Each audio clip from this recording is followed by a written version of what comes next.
This is Computer Programming 1 from the University of Washington. I'm Martin Dickey. Welcome back. In today's lecture, we'll be talking about file input and output. We've talked about input and output in the past, and today we'll be extending that knowledge. Like a number of topics in this part of the course, file input and output is not something you need in every program, but when you do need it, it's sure nice to know how to do it. Today, we'll step back, look at the big picture of what an external disk file is. We'll talk about opening files for reading and writing. We'll talk about file variables inside the C program, and talk about functions for doing file I/O that we can use in our programs. Let's look at the big picture. For much of the course, we've focused on the internal part of the computer, the central processing unit, which executes instructions, and the main memory, which holds data in the form of variables in our program. But there's a larger world out there. We talked about using printf and scanf with the monitor and the keyboard. Today we'll talk about getting data to and from disk files. A file is simply a collection of data on disk. All of us as computer users are familiar with files of different types. We like files because they can hold large quantities of information for input or output. They provide a permanent storage for data. We can transfer data on files between programs. And with files, we can have multiple simultaneous streams of data coming to and from our programs. All of us have used different kinds of files or can readily imagine the kind of data that are used in computer applications. Often these files are extremely large. Characteristic of a file is that it's managed by its owner or user and the operating system together. It's a permanent form of storage as opposed to variables in the program which are temporary and exist only while the function is executing. The user of the file knows its name, and the operating system also knows how to use the name to locate and manage the file. We'll have to find a way to use the text files inside our C program. One way to think of files is as streams of characters. The keyboard and the screen are cases of this. So data coming from the keyboard can be thought of as one character after another. It's only when it gets inside and is processed by scanf that it's turned into numbers or strings or doubles or other things that we can use in our variables. Likewise, when we send data to the screen, although it may be stored internally as an integer, as a double, with a particular bit pattern, the printf function converts it to a stream of characters before sending it to the monitor. Actually, the data doesn't go directly from the output of the outside world into our program. It usually flows into a temporary holding area called a buffer first. Now, the C program doesn't have direct access to files or to devices or to disks. It only can operate on variables in memory. So the key problem is how to get that data into our variables. We need some way of making that connection between the data that's out on the disk and the variables in main memory. To do this, we'll use what I'll call a file variable. This will be a data structure inside the C program. Now, this is not physically associated with the file. It is purely something in our program. It's temporary and exists only while the program runs, whereas the file itself is permanent and exists even after our program ends. This variable will actually be a case of a struct called FILE, all caps. This struct is defined in the standard I/O library, stdio.h. We don't need to know the details of this struct, and we won't see any of those details in this course. The reason for that is we'll only use this struct through library functions. We've seen this particular library several times before in this course. this would be a good time to think about what's in that library. For one thing, there are prototypes for all the I/O functions, such as printf, scanf, and others. There are definitions for many useful pound-defined constants, such as one we'll see shortly, a symbol called EOF. There's a definition and details of this file struct that I just mentioned. In the C program, we use pointers when we work with files. And the typical way that a file is represented in the C program is as a pointer to a file struct. And so the declaration for a file variable would look like this. File, all caps, star, because it's a pointer, and then the name you're going to use in your program to associate with the file. There's a process that has to go on before you can use the file. This is called opening. And that means making the connection between the operating system, which knows your file by the name you, the user, know it as, and the C program, which will refer to it by the file variable name. The main rule to remember is you have to open a file before you can use it. Going back to our picture, the file has an external name on the disk.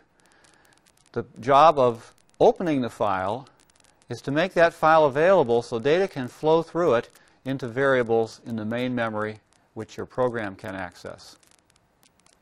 Here's the specifics of how we do this in C. There's a library function called fopen. This is the function you call to open the file.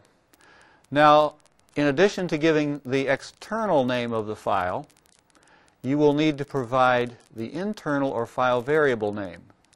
That will create the link between the two. In addition, you have to say how you are going to use the file, whether you're going to read it, that is do input, or write it, that is do output. Notice that R and W are strings. They are in double quotes, not single quotes. The reason is that under some circumstances, you may provide more than one character to the function. So even when there's only a single character, it has to be in double quotes. What about the keyboard and monitor? Those are files in some sense too, in that they are streams of characters in the outside world. You don't have to open them. They are opened for you automatically when your program starts. You only have to worry about disk files.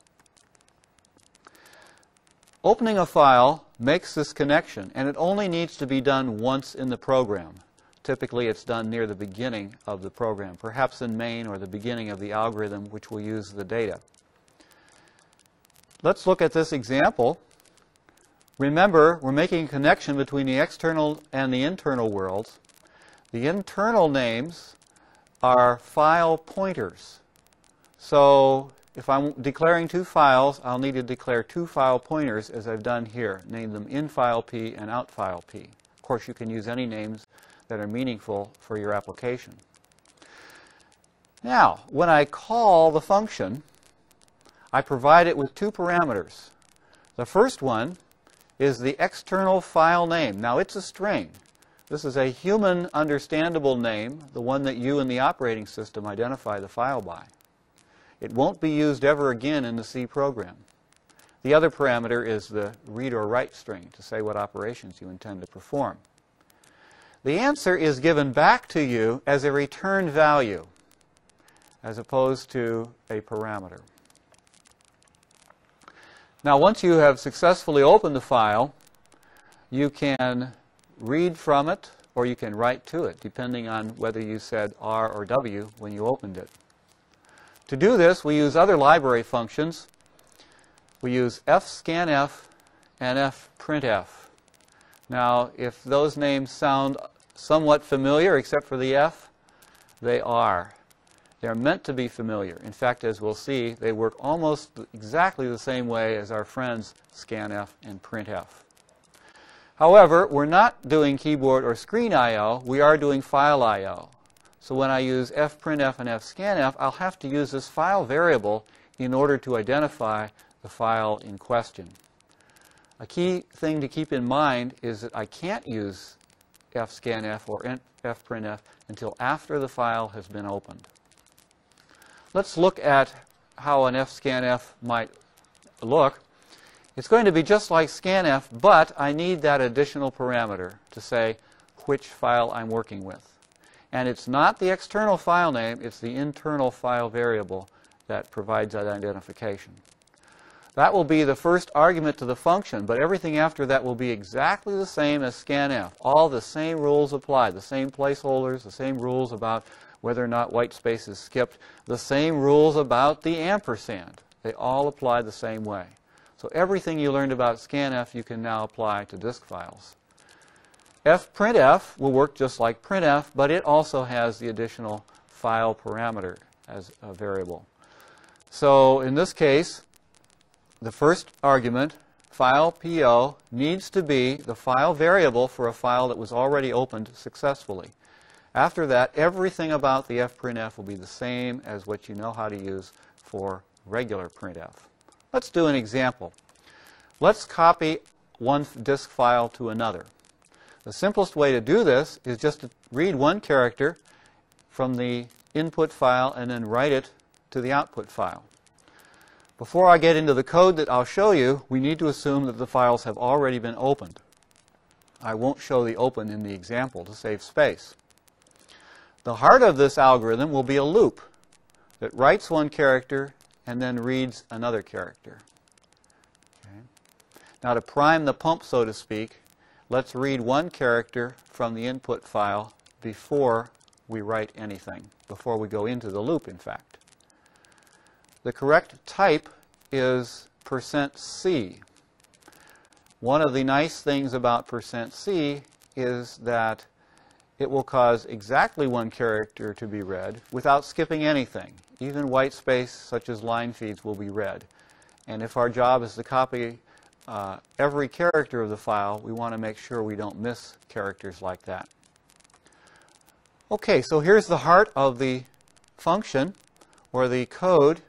It's a while loop, and in it, each time I will fprintf one character and fscanf another character. The only trick remaining to solve is, how long do I stay in this while loop? How do I know when it should end? Well, intuitively, it ought to end when I'm out of characters on the input. The problem is knowing when that happens. This is going to require a new concept, a way of telling when we're at the end of the input file. Let me first make what might seem like a detour, but it's actually going to solve our problem. And this is a new fact about scanf, which applies to fscanf as well. Up to this point in the course, we've treated scanf as if it was a void function. It did not return anything. Well, turns out it really does. Scanf does return an integer value. We just have not been paying attention to it. This integer value is not the characters that it has just read in. Instead, it's a status. It reports on what happened when the scanf was called. Now, the form of this status is an integer that tells you how many of the values scanf was successfully able to convert. For example, if you scanf and you have a single placeholder, then one value should be read in, and scanf should return a status of 1. On the other hand, if there was some problem reading from the keyboard, the status would be 0. This would mean that no values were converted and stored. So in the example above, how would we know if there was some kind of an error in this scanf? Take a look at that. We have 3 placeholders. We're trying to convert and place 3 values into 3 variables. Well, if the scanf works successfully, it should return a value of 3. In order to check this value, I'll need to rewrite the scanf and pick up that value, store it in a variable that I can look at. So to solve my problem of finding an error, I'll pick up the status value and check it. If it's less than 3, I know something bad happened. If it's equal 3, I know everything worked as intended. It's important to remember that this status tells something about how the operation worked. It is not one of the values which scanf read in. Turns out that there's a special status value called end of file. This is what we need to solve our file copying problem. It's returned by scanf and fscanf when the end of data is reached. That is, when there's no more data on the input file.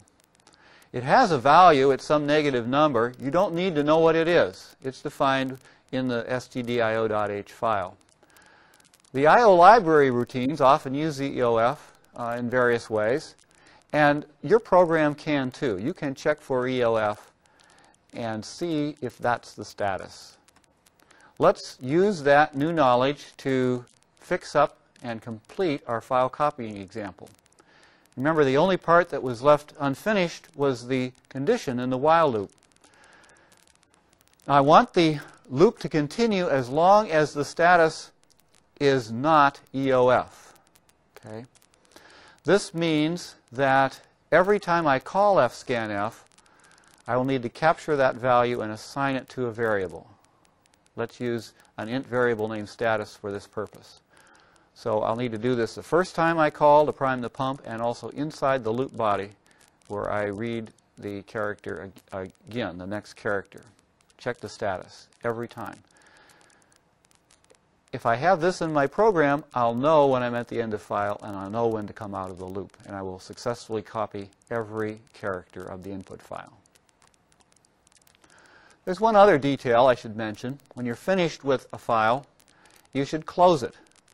This is done with a function called fclose, which is extremely simple to use. You just pass it one parameter, the file variable. Now, if you're reading an input file, your program will probably work fine if you forget to close the file. If you're writing an output file, however, it's very important to close it, because on some systems, the data which you thought you sent there with a printf does not actually reach the external file until you say close. Or it may be buffered and held up until there's enough of it to make the operation worthwhile. So it's quite important to close any output file. Let's review the 4 functions we use in C to do this kind of I/O. fopen and fclose. fopen once at the beginning, fclose once at the end. During the middle, you can use scanf if you're reading from the file, and you can use fprintf if you are writing to the file. Remember that to use fscanf or fprintf, the file has to be open already. With just these 4 functions, you can write lots and lots of useful programs involving files. One of the things you discover when you're using files very quickly is that files often have errors of various types. Things can happen that you don't expect to have happen. A program that's robust has to be able to handle and ideally recover from errors in files. This can often complicate the algorithm quite a bit. The mechanism we have for determining that there's been an error, of course, is the scanf return value. Let's summarize what we've done. We've seen that files are collections of data on external disks. We've seen that files must be open to be used to make this connection between the external world and the variables in our program. Files should be closed after use as well, especially output files. fprintf and fscanf can be used to read and write text files. With just these few operations, there are many, many useful programs that you can use to make your own programs much more interesting than they could be otherwise. Thank you. I'll join you next time for the next lecture in this series.